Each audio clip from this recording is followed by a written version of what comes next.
नमस्कार दोस्तों, मैं हूं दीपक चौरसिया और मेरे इस पॉडकास्ट में आपका स्वागत है। मेरे साथ हैं एक ऐसे शख्स जो सेलिब्रिटी के बालों को पकड़ के छू भी सकते हैं, कुछ कर भी सकते हैं। ऐसे कौन से शख्स हैं भाई? आप जब चिंतित होते हैं तो सबसे ज़्यादा क्या मन करता है कि मैं अपने बाल खींचूं। तो डॉक्टर गौरांग कृष्णा मेरे साथ हैं। वो ये बाल खींचते रहते हैं, उनको सुधारते रहते हैं। लेकिन डॉक्टर कृष्णा, मेरा एक सवाल है। आप जाने माने हेयर ट्रांसप्लांट के एक्सपर्ट हैं। आप कई सारे सेलिब्रिटीज़ को ट्रीट कर चुके हैं। मैं अपने सवालों पर आऊँ उससे पहले मैं एक सवाल का जवाब आपसे चाहता हूँ। जी सर। मुझे एक बताइए, एक गंजा था, उसको अपने बालों से बड़ा प्यार था। अब उसके सर में 2 बाल उगे, ठीक है? हाँ। 2 बालों में प्रेम हो गया। हाँ। लेकिन वो दोनों शादी नहीं कर पा। बताइए इसका कारण क्या है? वो दोनों बात शादी नहीं कर पाए? हाँ।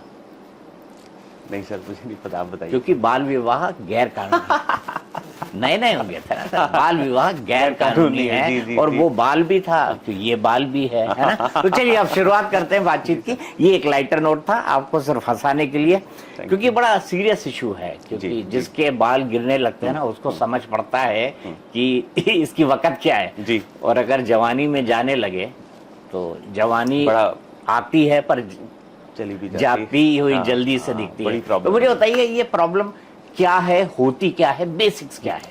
जी, आजकल सर एक बहुत अभी एक बड़ा इंटरेस्टिंग स्टैट सामने आया है दैट इंडिया में 30 से 50 साल की उम्र के 58% लोग हेयर लॉस से परेशान हैं। तो ये बहुत ही चौंकाने वाला स्टैट्स है कि आधी से भी ज़्यादा लोग को ये प्रॉब्लम है।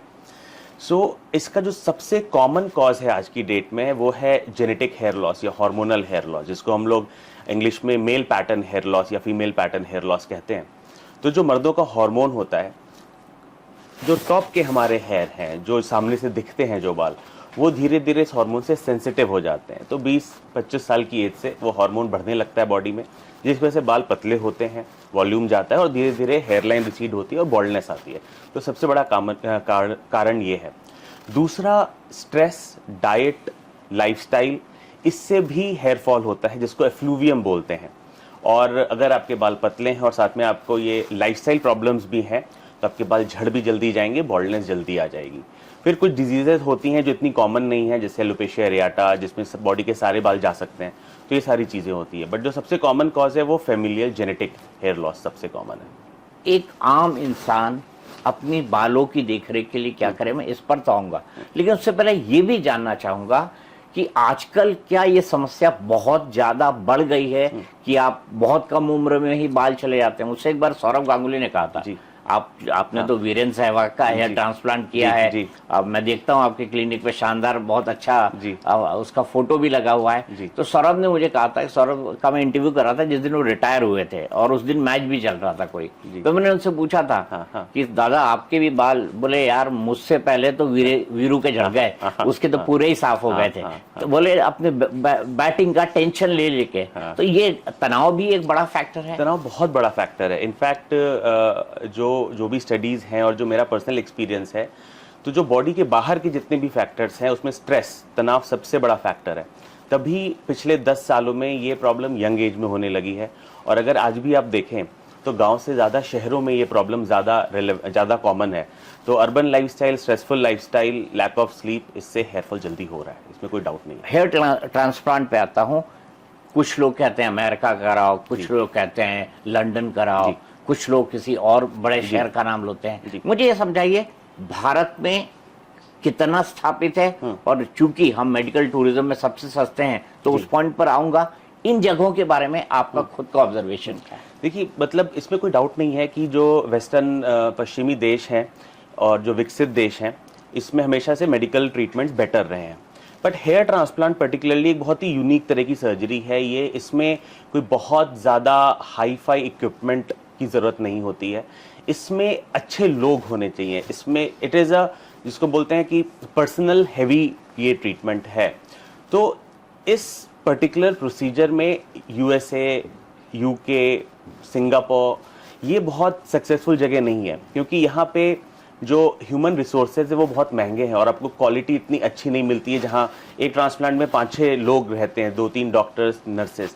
तो ये जो हिट है अच्छे स्किल का और सस्ते स्किल का, वो इंडिया में होता है। प्लस जो हमारी पॉपुलेशन है उसमें हेयर लॉस बहुत कॉमन है, तो हमारे पास केसेस बहुत ज़्यादा हैं।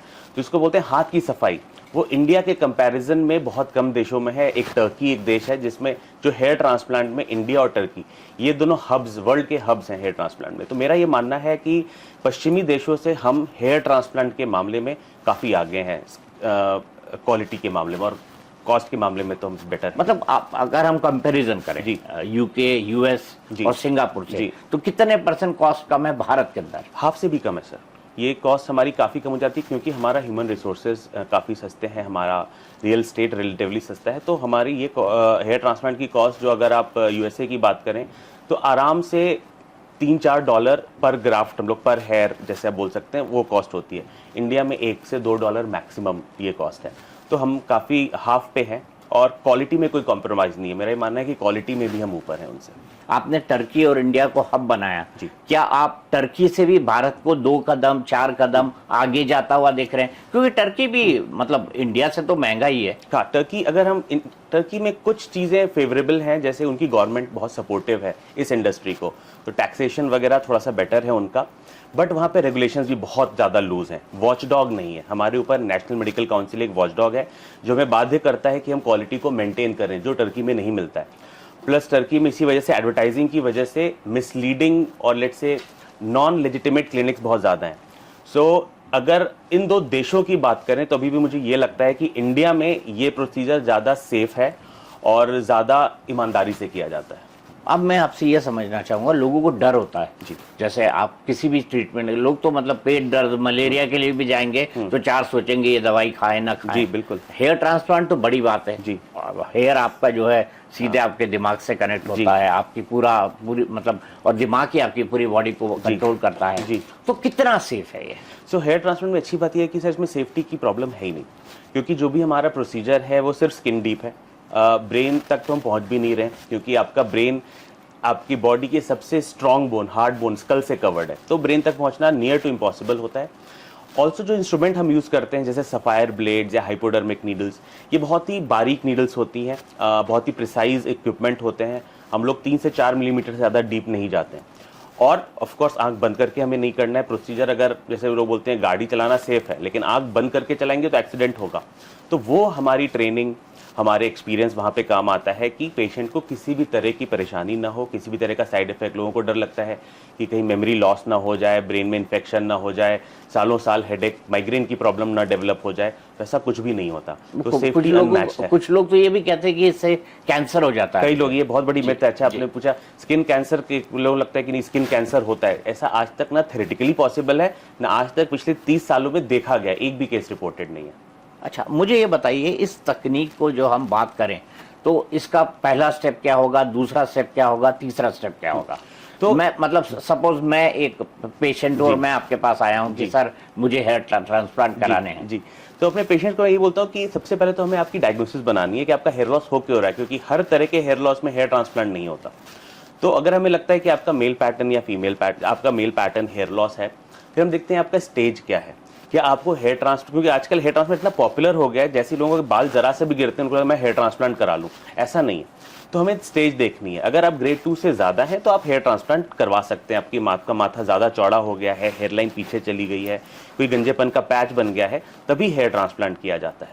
ऑल्सो अगर आपकी एज बहुत कम है, 20 साल 21 साल है, तो हम लोग अवॉइड करते हैं ट्रांसप्लांट। 25 साल की एज का जनरली वेट किया जाता है। जब हमें लगता है कि हाँ अब आप ट्रांसप्लांट के केस है, आप में ट्रांसप्लांट हो सकता है, तो हम लोग एरिया मेजर करते हैं ताकि आपको हम बता पाएं कि कितने ग्राफ्ट से कितने बाल लगेंगे। आपका प्रोसीजर 2 घंटे का होगा, 4 घंटे का होगा, या 2 दिनों में 12 घंटे का होगा। उसके बाद हम लोग आपका डोनर एरिया देखते हैं, क्योंकि हेयर ट्रांसप्लांट में एक इंपॉर्टेंट चीज़ ये है कि जो बाल हैं वो पेशेंट के खुद के ही लग सकते हैं, ना आर्टिफिशियल हेयर लगते हैं, ना किसी और के बाल लग सकते हैं। मैं यहाँ पे आपको रुकूंगा जी। अभी मेरे ब्रदर इन लॉ है, मैंने उनसे पूछा जी कि आपको क्या लगता है कि हेयर ट्रांसप्लांट होना चाहिए या नहीं? बोले पता नहीं किसके बाल लगा दें। तो ये भी एक बहुत बड़ा कंसर्न लोगों के दिमाग में रहता है। हाँ, लोगों को रहता है कि कहीं कोई किसी 2 पेशेंट अगर आपके क्लिनिक में चल रहे हैं तो एक दूसरे के बाल बदल ना जाए। कुछ तो ये बोलते जानवरों के लगा देंगे। नहीं, ऐसा बिल्कुल हो ही नहीं सकता, क्योंकि अगर लग भी जाएगा तो बॉडी रिजेक्ट कर देगी, इन्फेक्शन हो जाएगा। कई लोग पूछते भी हैं, जैसे पेरेंट्स आते हैं अपने पेशेंट के साथ, बोलते हैं हम अपना बाल, मदर खास तौर से बोलती हैं हम अपना बाल दे देते हैं, क्योंकि ऐसा हो नहीं सकता। तो अगर इंटरेस्टिंग एक फैक्ट ये कि जुड़वा वो भी आइडेंटिकल ट्विन हो तो शायद ये एक्सेप्टेंस हो जाए, बट इसके अलावा ये एक्सेप्टेंस नहीं होती है। तो हम लोग कहते हैं कितने बाल आपके लगेंगे, तो आपका डोनर एरिया वो देने लायक है कि नहीं। जैसे मुझे लगा कि चलिए आपके 4000 ग्राफ्ट लगेंगे, तो आपके डोनर में इतने बाल होने चाहिए जो हम यूज़ कर पाएँ। फिर आपको सारी इन्फॉर्मेशन दी जाती है, आप उसके बारे में पढ़ते हो, आप एनालाइज करते हो, और फिर प्रोसीजर स्टार्ट होता है। पहला स्टेप होता है लोकल एनेस्थीसिया। तो ये प्रोसीजर बिना बेहोश किए किया जाता है, जैसे डेंटल एनेस्थीसिया होता है, सिर्फ सुन करके। तो ये सारा प्रोसीजर सुन करके किया जाता है। उसके बाद हम लोग रेसिपिएंट साइड बनाते हैं, जहाँ पे बॉल्डनेस है वहाँ पे छोटे छोटे बारीक होल एक पर्टिकुलर डेंसिटी डेप्थ एंगल से बनाते हैं, ताकि जो आपके बाल हो वो घास की तरह नहीं, वो बाल की तरह ग्रो हो।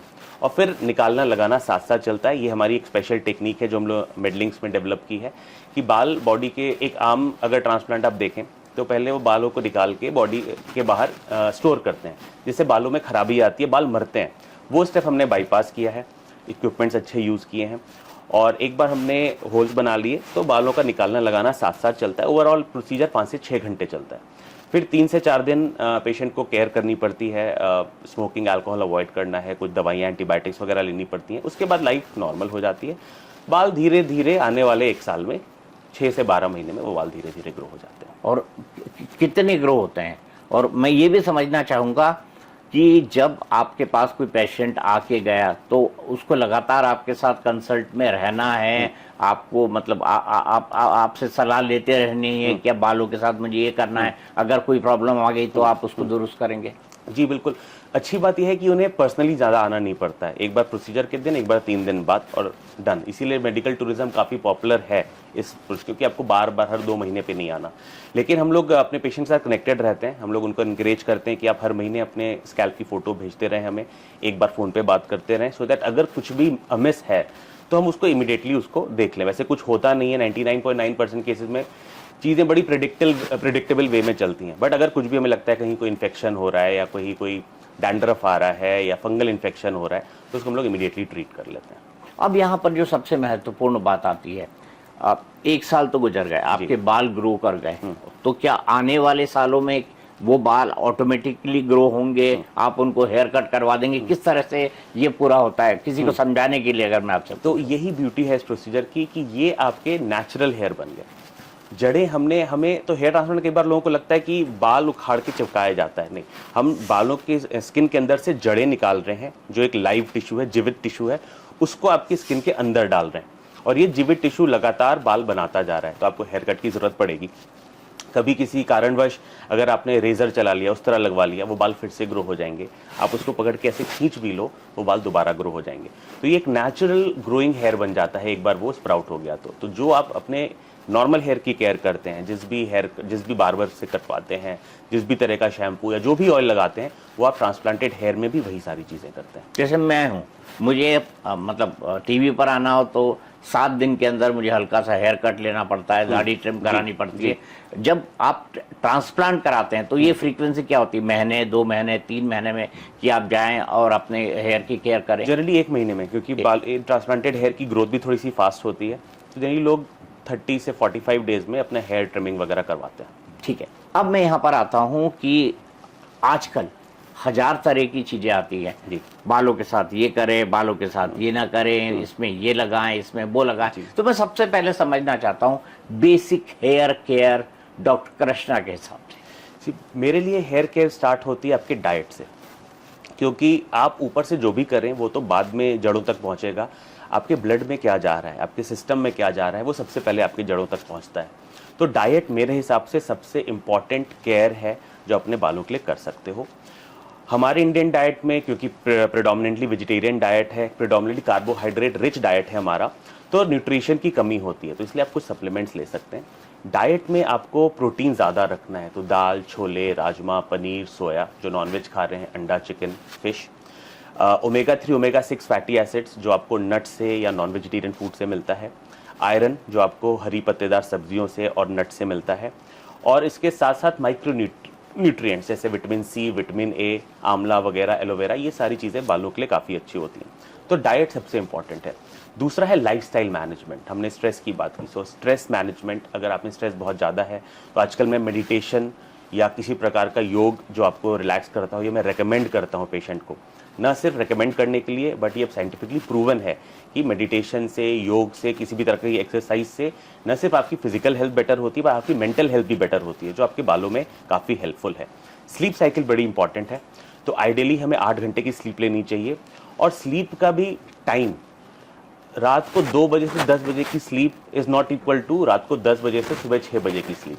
तो हमारा जो ह्यूमन बॉडी है, जो सिकार्डियन रिदम है, जो कॉर्टिसोल का बनना कम होना, वो इस तरह से प्राइम्ड है ह्यूमन बॉडी में कि 10 से 6 बजे की स्लीप ये आइडियल स्लीप है। तो स्लीप साइकिल बहुत इंपॉर्टेंट है। हैबिट्स, स्मोकिंग का डायरेक्ट लिंक है हेयर लॉस से। तो देखिए, अगर आपके बाल बहुत ही अच्छे हैं तो आप दिन के 10 सिगरेट भी पी लें तो प्रॉब्लम नहीं है, लेकिन अगर आपके बालों में प्रॉब्लम है तो आपके दिन का 1 सिगरेट भी बालों को ख़राब कर सकता है। तो हैबिट, स्मोकिंग, अल्कोहल, ये काफ़ी इंपॉर्टेंट है। अगर आप में हेयर लॉस प्रॉब्लम तो आप उसको कट करें। तो ये सारी पानी, हार्ड वाटर से बालों में रफनेस आती है, बालों की ब्रेकेज ज़्यादा होती है। तो अगर आपकी सप्लाई में काफ़ी खारा पानी है तो फिर आप अपने नल में सॉफ्टनर लगा लें, तो उससे भी आपको थोड़ा सा इंप्रूवमेंट मिलता है। लोग पूछते हैं कि हम आरओ वाटर यूज़ कर सकते हैं। देखिए, थियोरेटिकली कर सकते हैं, बट आरओ में इतना वेस्टेज होता है पानी का कि मैं उसको रिकमेंड नहीं करता हूँ। उससे पहले आप सॉफ्टनर लगा लें। तो ये केयर मेरे हिसाब से आपको घर पे स्टार्ट कर देनी चाहिए अगर आपको थोड़ी सी भी हेयर लॉस प्रॉब्लम है तो। अब यहाँ पे सबसे बड़ा सवाल, कुछ लोग कहते हैं कि ये हेरिडेटरी ज्यादा होता है ना, पिता को हुआ, बेटे को भी हुआ, बेटे के बाद उसके बेटे को हो गया। क्या ये हेरिडिटी की एक प्रॉब्लम है? क्या ये जुड़ा हुआ है इससे? ये बिल्कुल हेरिडिटरी है, और 90% लोगों के में कोई ना कोई फैमिली मेंबर इफेक्टेड होता है पेशेंट्स में। ज़रूरी नहीं है कि फादर ही हो, ये पैटर्नल साइड से भी आता है और मैटरनल साइड से भी आता है। तो मामा जी में, नाना जी में, उस एंगल से भी, उस तरफ से भी आता है। और ये भी ज़रूरी नहीं है कि फादर को ही हो, आपके जेनेटिक पूल में हो सकता है, ग्रैंडफादर को हो सकता है, चाचा जी को हो। तो आपके फैमिली पूल में अगर ये बॉल्डनेस है तो आप पे भी रिस्क है कि हेयर लॉस हो सकता है। इस जीन का पेनिट्रेंस बोलते हैं उसको 25% माना गया है। मतलब अगर 4 भाई हैं जिनकी फैमिली में हेयर लॉस है तो उसमें से एक को होगा, अगर हम बिगर पिक्चर देखें। बट जेनेटिक्स, हेरिडिटी सारी प्रोबेबिलिटी है, 4 में से 4 को हो सकता है, एक को भी नहीं हो सकता। बट जीन्स का और हेरिडिटी का डायरेक्ट लिंक है आज की डेट में हेयर लॉस से। ठीक है, आपने जीन्स और हेरिडिटी के बारे में बताया, आपने खान पान के बारे में बताया। अब मुझे बताइए कि आजकल जो नई चीजें चली हैं कि आप खूब वेट उठाएं, आप जिम जाएं, अपनी बॉडी बनाएं, 6 पैक बनाएं, 8 पैक बनाएं, तो इस तरह के जो जिम एक्सरसाइज है उससे हेयर का कितना और क्या लेना देना है? सर, ये बहुत अच्छा क्वेश्चन है, क्योंकि ये बहुत कॉमनली आस्क्ड क्वेश्चन है पेशेंट्स का। तो मेरा ये मानना है कि जिम करने से, एक्सरसाइज करने से, वेट उठाने से हेयर लॉस की प्रॉब्लम नहीं है। उससे आपकी बॉडी हेल्थ बेटर होती है, बाल भी बेटर होते हैं। लेकिन अगर आप जिम में सप्लीमेंट्स बहुत ज़्यादा ले रहे हैं, पर्टिकुलर जैसे आपने 6 पैक 8 पैक की बात की, ये तभी होता है जब आप फैट कटर लेते हैं, स्टीरॉयड लेते हैं, टेस्टोस्टेरोन बूस्टर लेते हैं, आप बहुत ज़्यादा क्रिएटिन लेते हैं, ये सारे सब वे प्रोटीन एक्सेसिव अमाउंट में लेते हैं। इसका डायरेक्ट लिंक है हेयर लॉस से। और तभी ये देखा जाता है कि जिमर्स, अगर आप जिम में, जिम बफ्स जिनकी बहुत बॉडी बनी हुई है, उनमें हेयर लॉस की प्रॉब्लम काफ़ी कॉमन होती है, क्योंकि वो स्टीरॉयड का बहुत ज़्यादा इस्तेमाल करते हैं, जो बालों को डायरेक्टली किल करता है। जितना ज़्यादा आप टेस्टोस्टेरोन बढ़ाते हैं आर्टिफिशियली अपने बॉडी में, उतना ही ज़्यादा आप डाईहाइड्रो टेस्टोस्टेरोन बढ़ाते हैं, जो बालों को डायरेक्टली किल करता है। और अभी अभी ICMR की गाइडलाइन आई है कि इंडियन पॉपुलेशन में बहुत ज़्यादा whey protein is not safe, body में इन्फ्लेमेशन करता है। तो हमारी जो सोसाइटी है उसका ये कंसेंसस है कि आप 28 ग्राम, 1 स्कूप वे प्रोटीन आइसोलेट अगर आप लेते हैं तो ओके है, इससे ज़्यादा ना लें, क्योंकि आपका हेयर लॉस बढ़ सकता है इससे। तो डॉक्टर साहब, मैं तो अभी बिग बॉस में गया था जी, वहाँ तो ब्रेकफास्ट, लंच, डिनर सब वे प्रोटीन ही था। जी, ये गलत सिस्टम है। कई लोगों, हमें लगता था हमेशा से कि वे प्रोटीन बहुत सेफ है, क्योंकि डेयरी प्रोटीन है, दूध से बन रहा है, लेकिन ये इन्फ्लेमेशन कर रहा है बॉडी के अंदर। तो 1 स्कूप से ज़्यादा न लें, वो भी तब लें अगर आप वर्कआउट कर रहे हैं। अगर आप वर्कआउट नहीं कर रहे हैं, सिर्फ प्रोटीन बढ़ाने के लिए आप वे प्रोटीन ले रहे हैं, तो ये सही नहीं है।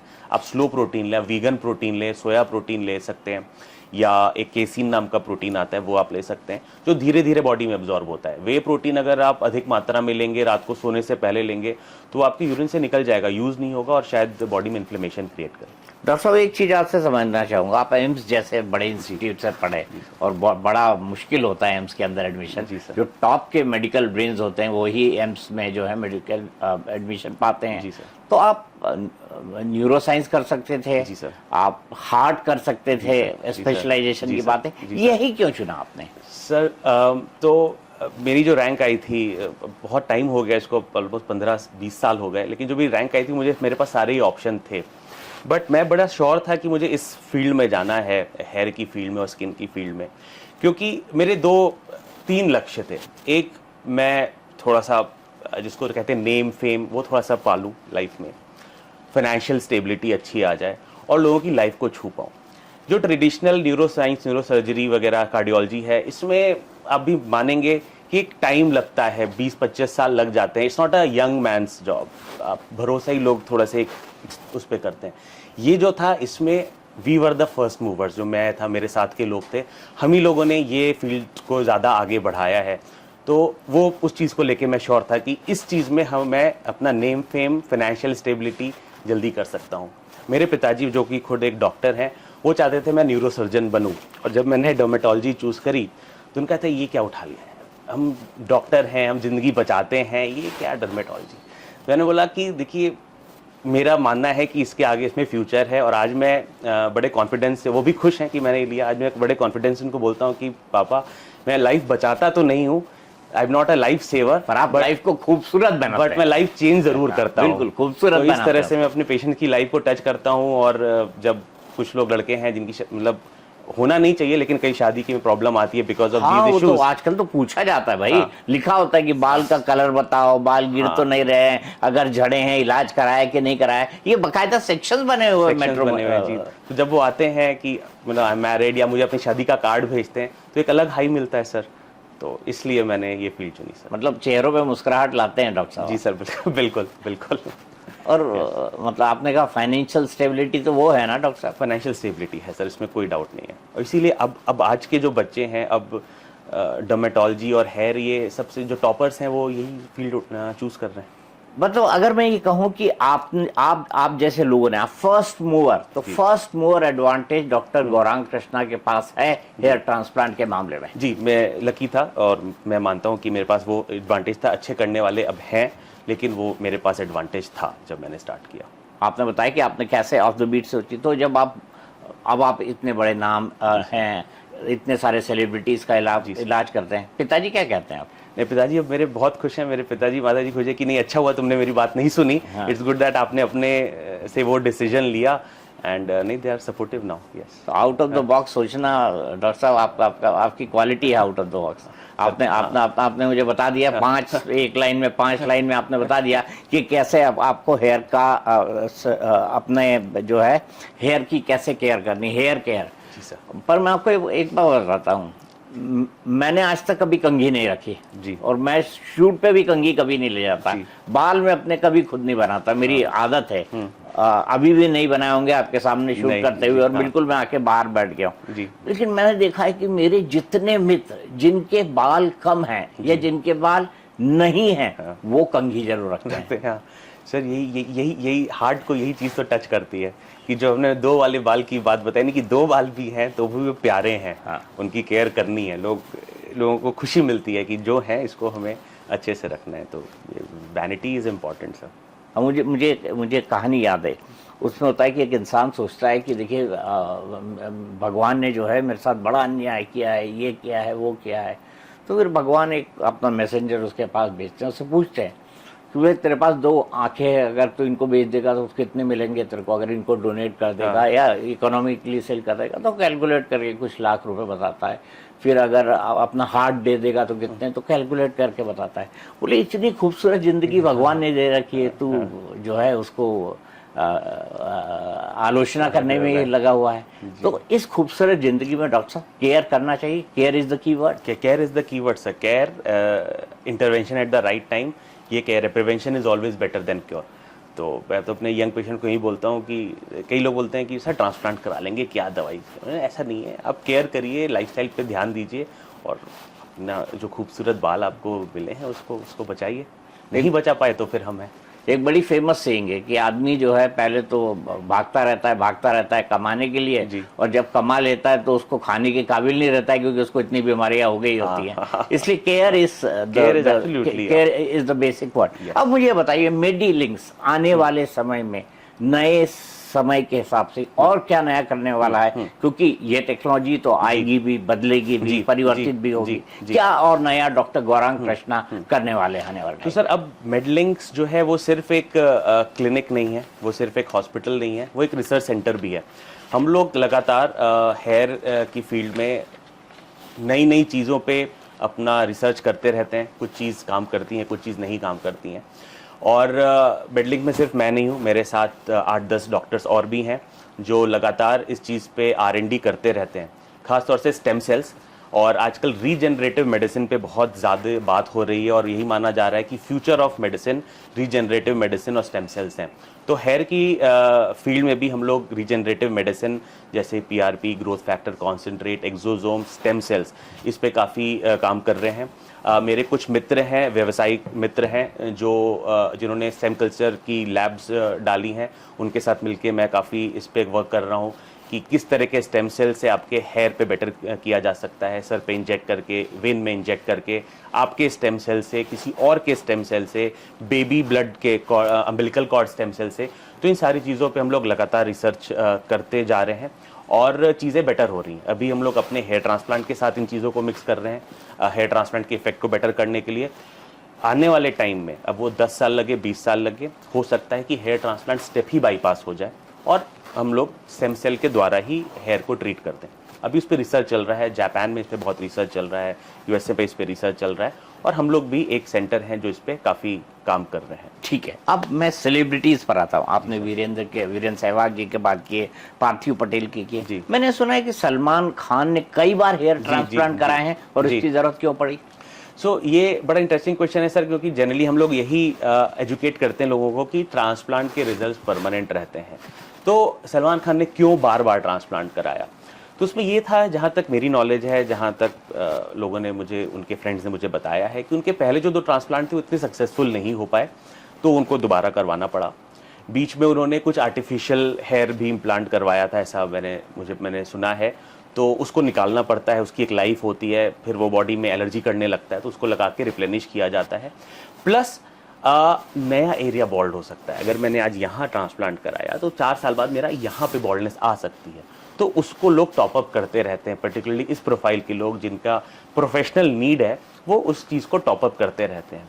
और फिर दिल मांगे मोर, ये भी एक बात होती है कि इतने तो हो गए और थोड़ा सा बेटर किया जाए, तो उसमें भी धीरे धीरे जो एक्टर्स हैं, मॉडल्स हैं, वो थोड़ा सा और डेंसिटी बढ़ाने के लिए 2-3 बार ट्रांसप्लांट में आते हैं। तो इस वजह से उन्होंने तो कई बार ट्रांसप्लांट किया। चलते चलते डॉक्टर साहब क्या बताएंगे आप बालों के बारे में? कोई अच्छा जोक सुना दीजिए जो हम डॉक्टर गौरांग कृष्णा के नाम से बिल्कुल फेमस करते हैं। सर वो बाल विवाह से तो बेटर जोक मैं बता ही नहीं सकता, वो तो बहुत ही।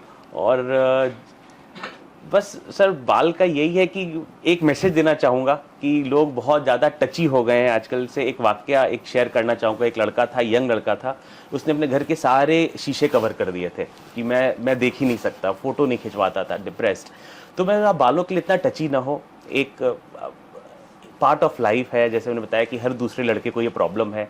प्लस अब इसके ट्रीटमेंट्स अवेलेबल हैं, तो आप सल्किन मत करिए, ये मत कोसिए लाइफ को कि ये क्या हो गया मेरे साथ, या अपने पिताजी को मत कोसिए कि ये क्या मुझे इनहेरिटेंस में दे दिया है।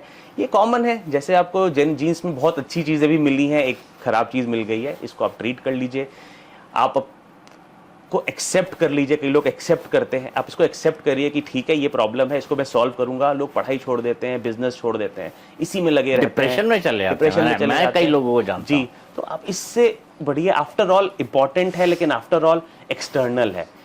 आप भगवान का शुक्रिया दीजिए भगवान को कि कहीं किडनी में प्रॉब्लम नहीं आ गई, कहीं पेट में प्रॉब्लम नहीं आ गई। ये बालों की प्रॉब्लम थी, ऊपर की थी, आपको इससे दर्द नहीं हो रहा है, पर वो नहीं हो रहा, आप अपनी लाइफ जी पा रहे हैं। तो इसको इतना टची मत होइए, और अगर कोई प्रॉब्लम है तो प्रोफेशनल हेल्प लीजिए, दुनिया ले रही है, आप ठीक हो जाएंगे। तो don't waste your life because of hair. बहुत अच्छी बात करते हैं डॉक्टर गौरांग कृष्णा। और आप तो मतलब कम्युनिकेशन की फील्ड में होते हैं ना, तो डॉक्टर गौरांग कृष्णा उसके भी एक्सपर्ट होते हैं। चलते चलते मैं आपको एक जोक सुना देता हूँ जी। एक गंजा जो है बस से उतर रहा था, साथ में भीड़ थी, तो पीछे वाले ने गंजे को धक्का दिया। अब उसके सर पे बाल नहीं, वो आप बोलता है क्यों भाई, क्या मेरे सर पे चढ़ के बैठना है? बोला आपके सर पे बैठ के मुझे फिसलना नहीं है। चलता नहीं है, कंडीशनल बाल होने चाहिए। हाँ। अब मुझे मेरे पास एक जोक नहीं है, एक अच्छी बात है। आजकल एक वो एनिमल पिक्चर का वो हुक स्टेप बड़ा पॉपुलर है, तो वो वही कर पाते हैं जिनके सर पे अच्छे बाल हो। तो मैं जब पार्टी वगैरह में जो लोग मैं उनको बोलता हूँ, देखो इसीलिए बाल इंपॉर्टेंट है ताकि ये हुक स्टेप कर पाओ आप। चलिए, बहुत बहुत शुक्रिया डॉक्टर कृष्णा, सर। आपने हमसे इतनी सारी बातें की। तो डॉक्टर कृष्णा से इस खास पॉडकास्ट में आज के लिए इतना है। कितना बता कर गए हैं, केयर करिए, अपने बालों की केयर करिए, क्या क्या करना है आपको बताया उन्होंने, क्या नहीं करना है ये भी बताया है। तो जुड़े रहिए मेरे साथ और देखते रहिए नए नए सेलिब्रिटीज के साथ मेरा पॉडकास्ट, एक्सपर्ट के साथ भी, जो आपको सिखाएंगे लाइफ में क्या अच्छा है और किस चीज को अवॉइड करें।